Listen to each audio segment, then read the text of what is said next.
Voy a contar esto porque si no lo saco de mi cabeza, creo que voy a enloquecer. Y porque aquí, en este espacio, se pueden decir cosas que en la vida real te harían parecer demente. Cosas que te despiertan a las 3 de la madrugada, empapado en sudor frío. Cosas que te hacen revisar debajo de tu cama antes de dormir, aunque tengas 40 años.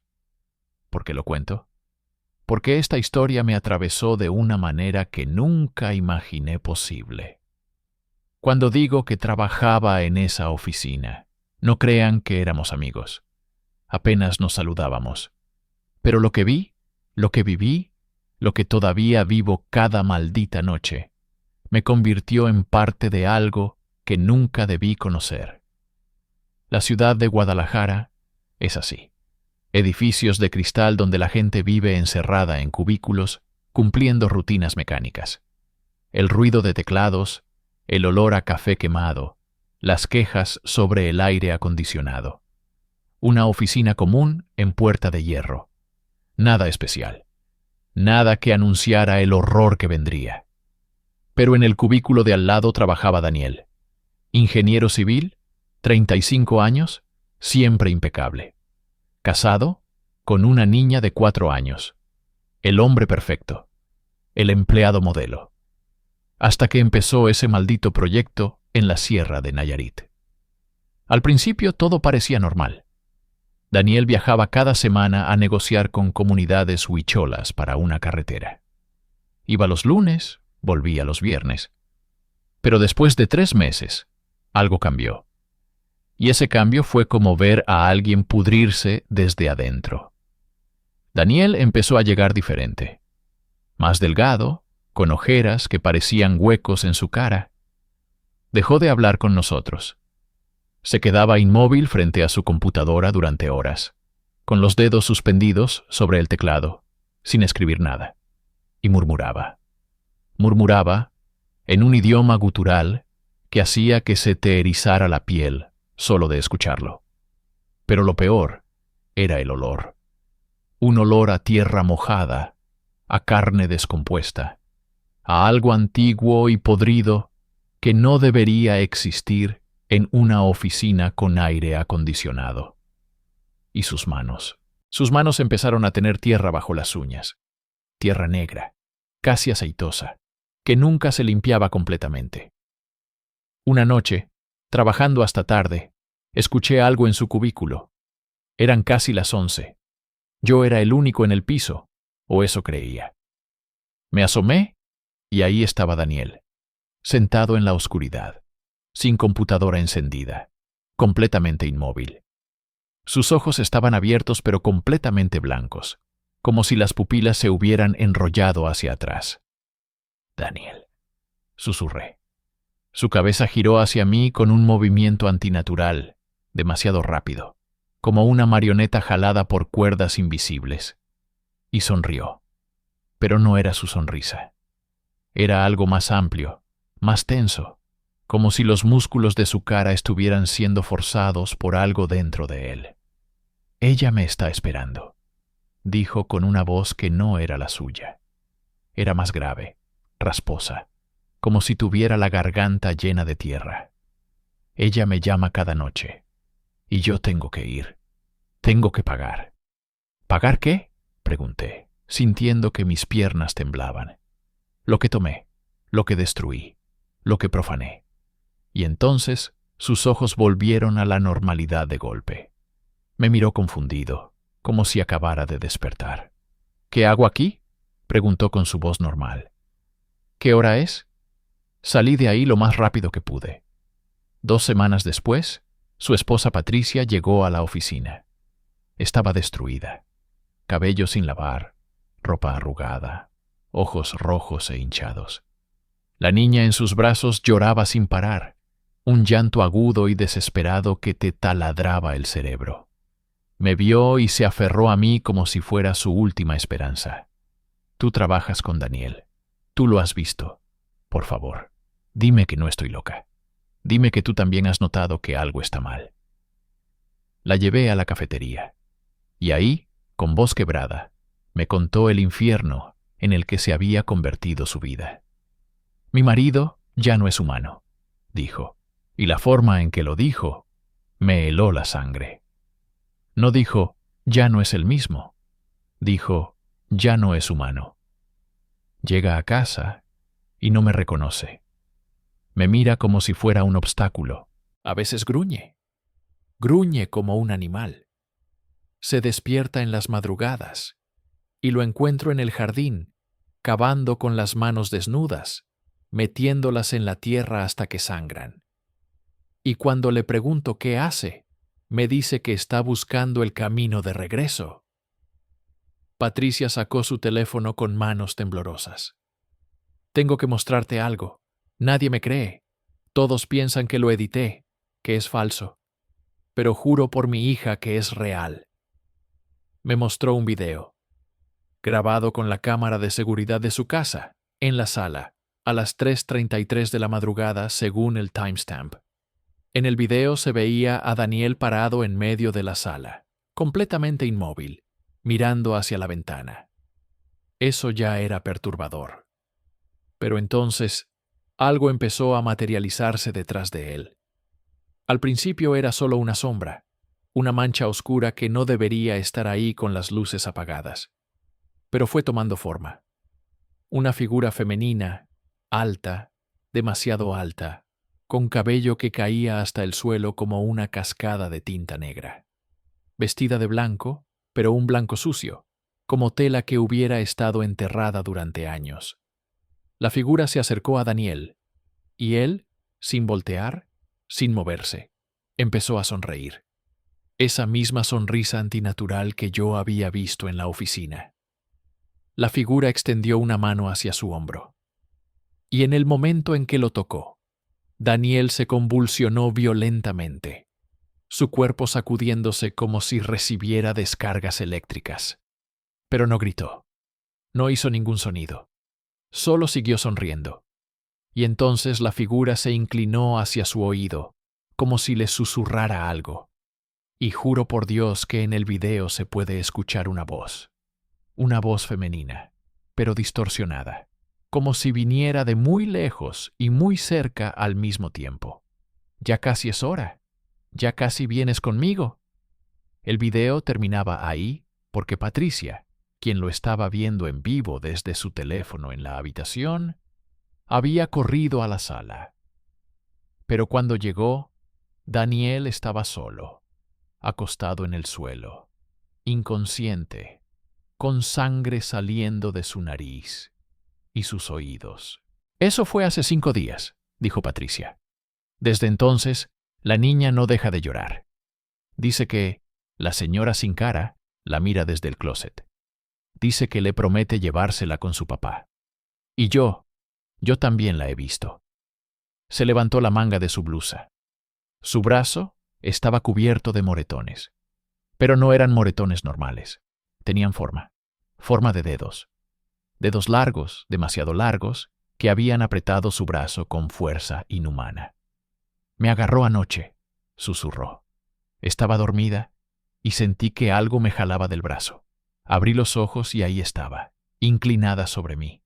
Y su cara. Dios mío, su cara. Patricia empezó a sollozar incontrolablemente. No tenía ojos, solo huecos. Huecos profundos y negros de donde salían gusanos. Gusanos blancos que se retorcían y caían sobre mi cara. Y su boca se abrió tanto que pude ver hasta su garganta. Y adentro había tierra y raíces, y algo que se movía. Me dijo, con esa voz horrible, él me pertenece, y pronto tú también, y la niña, todos los que tocó, todos los que ama, todos vendrán conmigo al cerro. Me mostró más videos. Uno mostraba la habitación de la niña.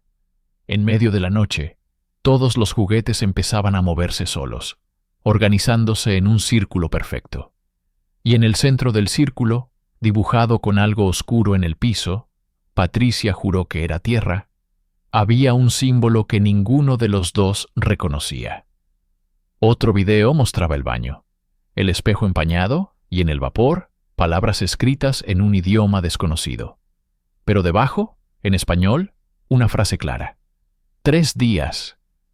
Eso apareció esta mañana, dijo Patricia. Hoy es el tercer día. Y entonces, como invocado por nuestras palabras, su teléfono sonó. Era un mensaje de Daniel. Solo decía: estoy en el cerro. Ella me está esperando. No me busquen. Ya es tarde para mí. Pero aléjense. Aléjense. O ella los tomará también. Patricia me miró con ojos desesperados.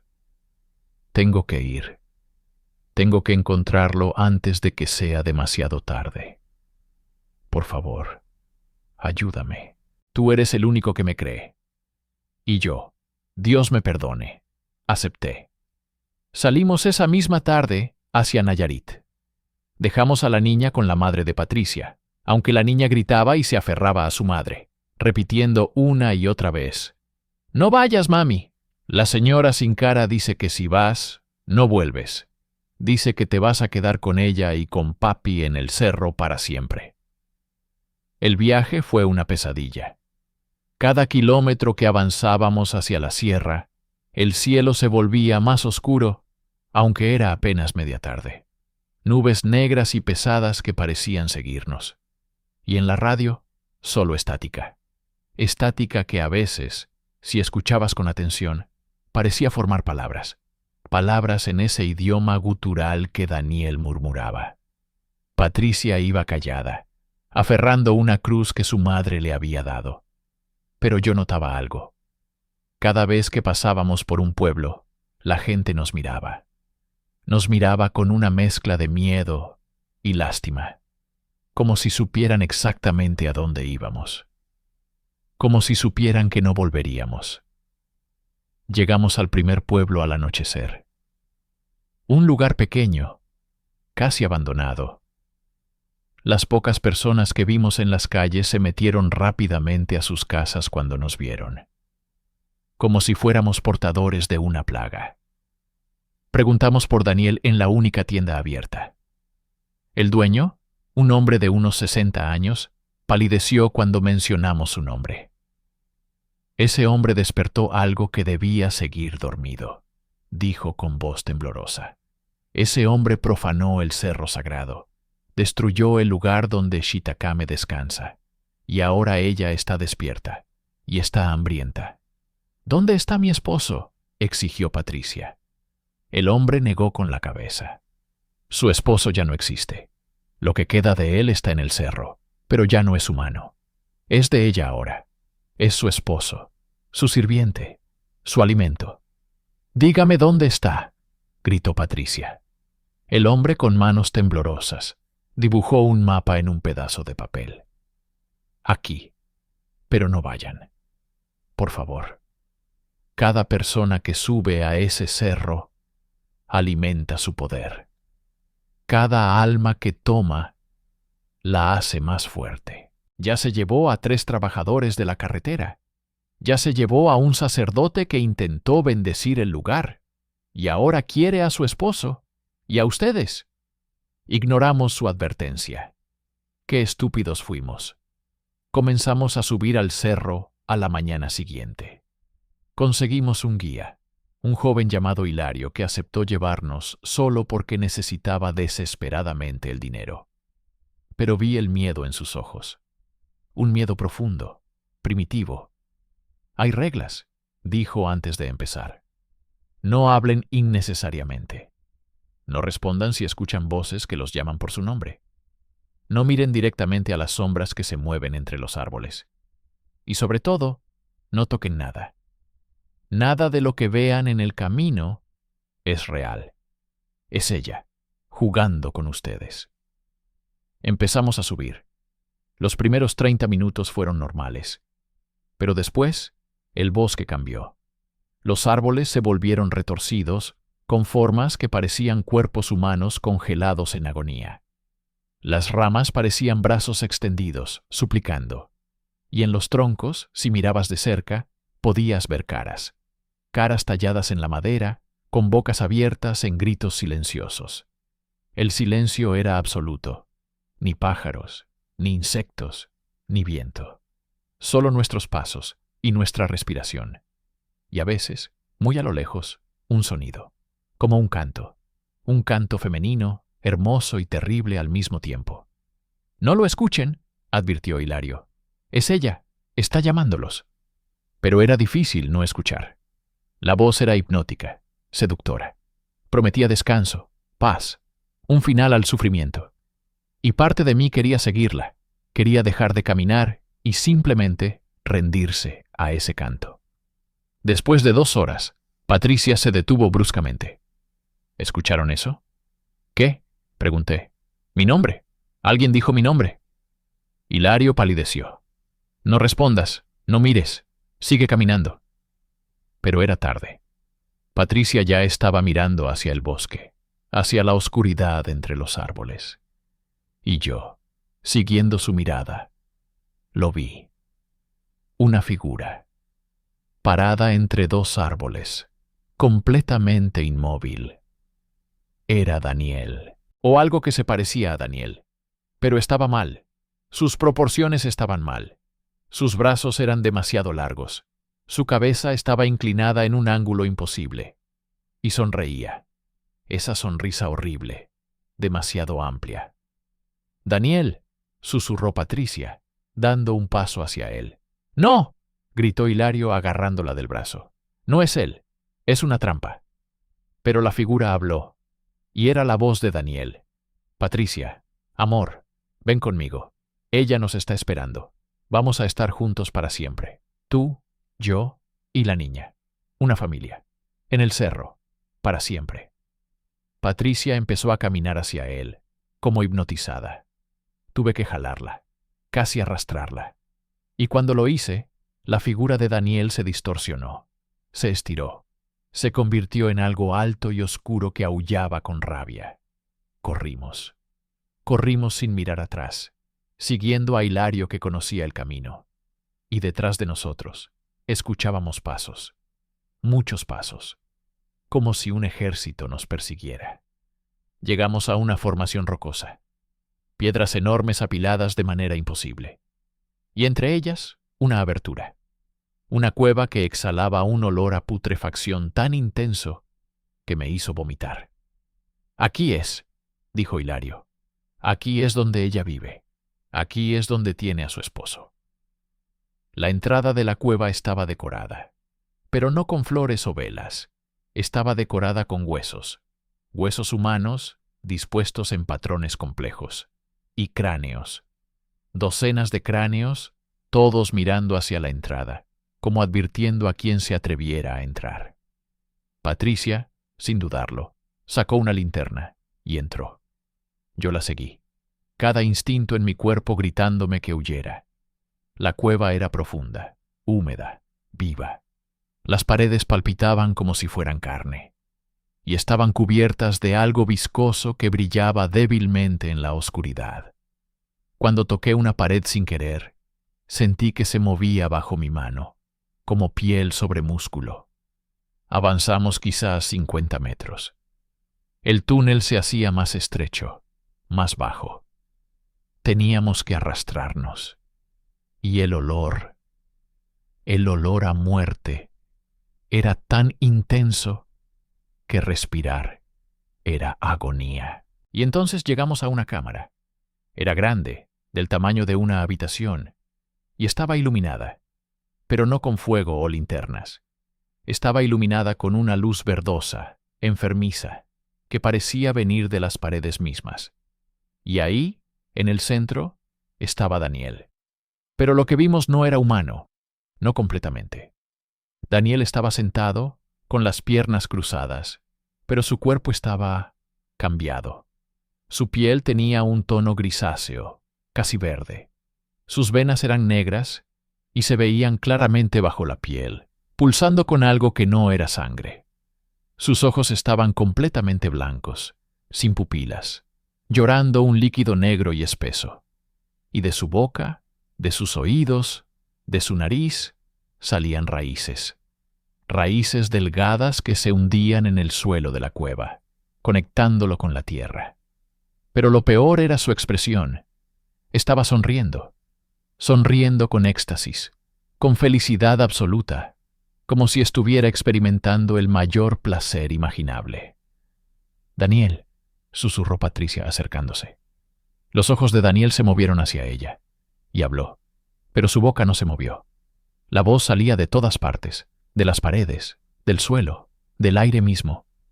«Patricia, viniste. Ella dijo que vendrías. Ella siempre sabe.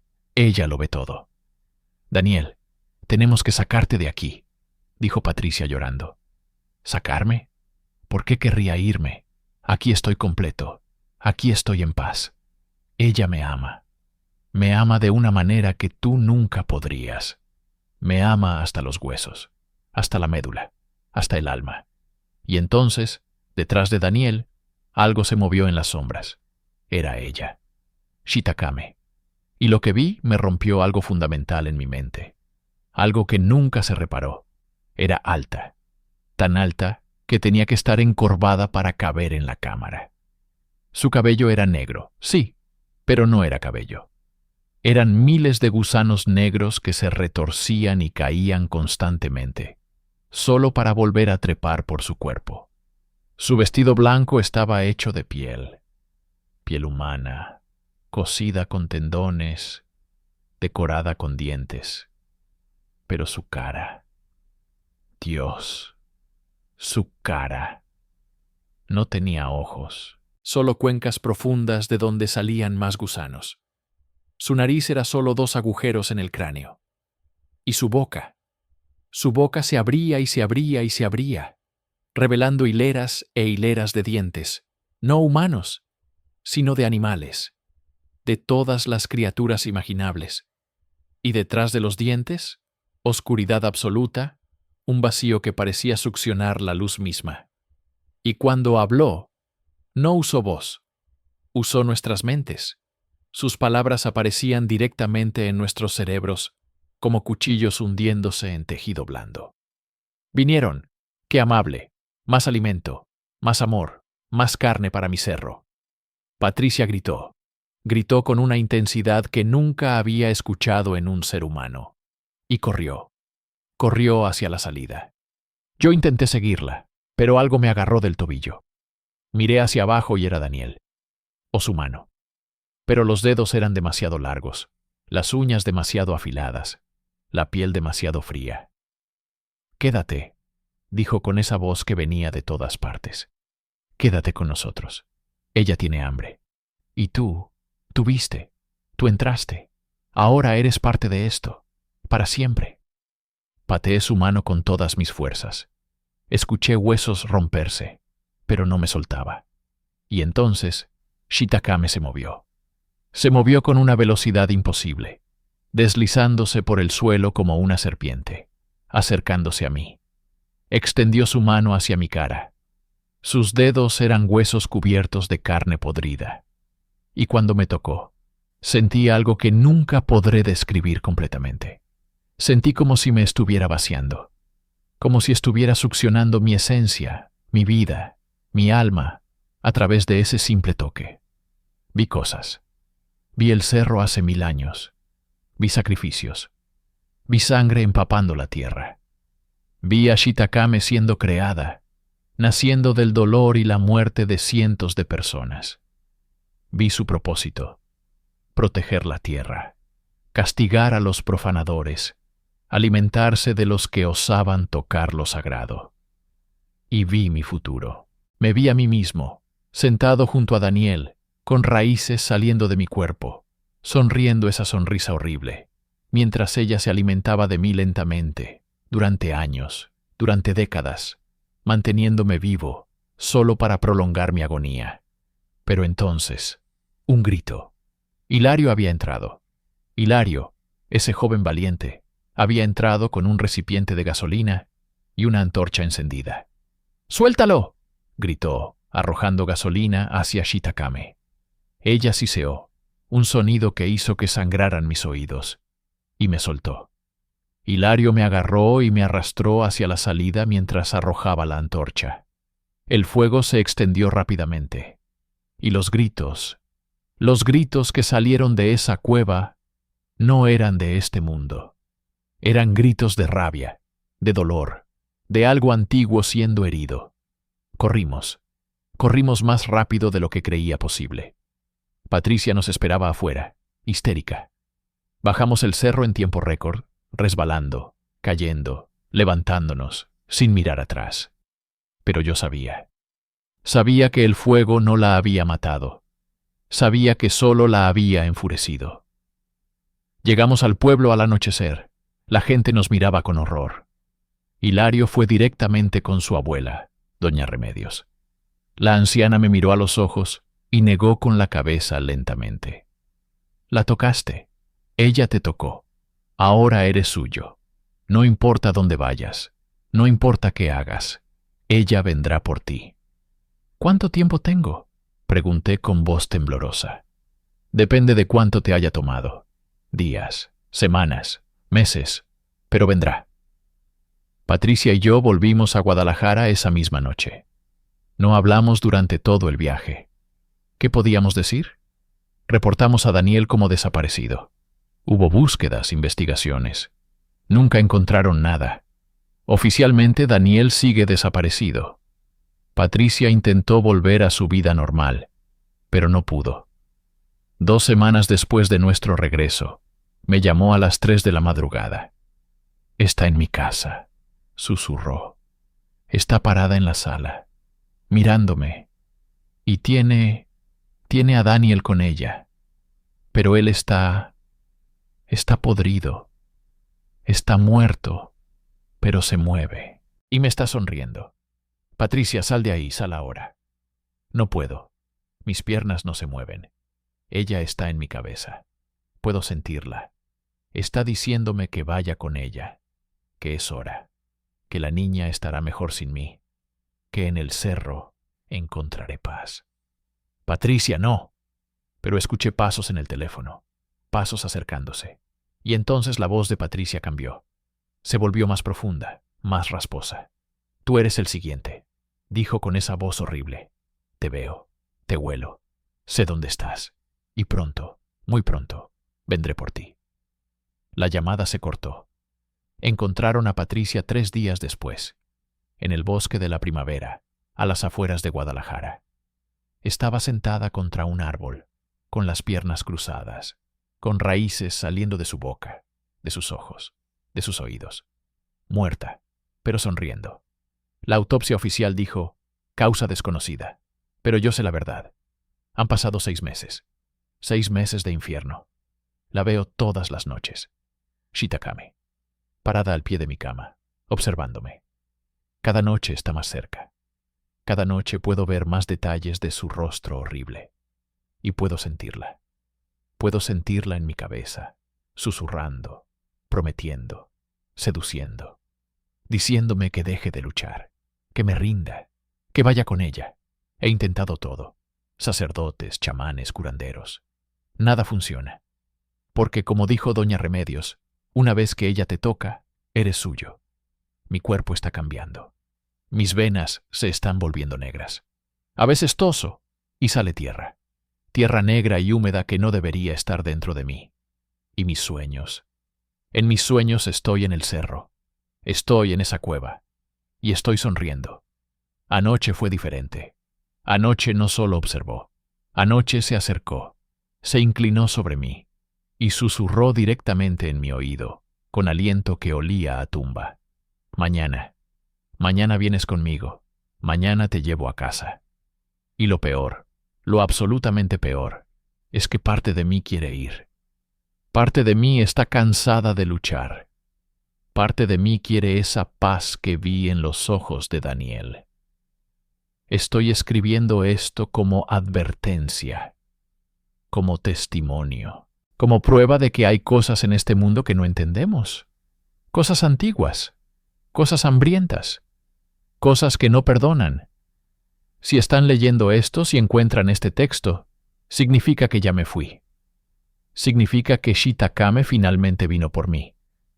Significa que ahora estoy en el cerro, con Daniel, con Patricia, con todos los demás que osaron profanar lo sagrado.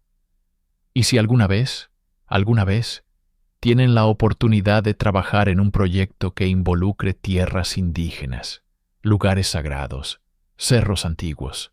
Por favor, por el amor de Dios, rechácenlo. Porque hay guardianes, hay protectores, hay cosas que han estado ahí durante milenios, esperando, observando, castigando. Y una vez que las despiertas, una vez que las ofendes, una vez que te marcan, ya no hay escape. Shitakame está en mi habitación ahora mismo. Puedo verla en el reflejo de mi pantalla. Está sonriendo. O lo que sea que hace con esa boca horrible. Está extendiendo su mano. Y yo, Dios me perdone, voy a tomarla. Este fue el último texto encontrado en la computadora de Miguel Ángel Soto, empleado de la constructora Hernández y Asociados, quien desapareció el 15 de marzo de 2024. Su cuerpo fue encontrado 3 semanas después en la Sierra de Nayarit, en circunstancias que las autoridades se niegan a detallar. El caso permanece abierto pero inactivo. La zona donde fue encontrado ha sido declarada área restringida. 5 personas más han desaparecido en la misma área en los últimos 6 meses.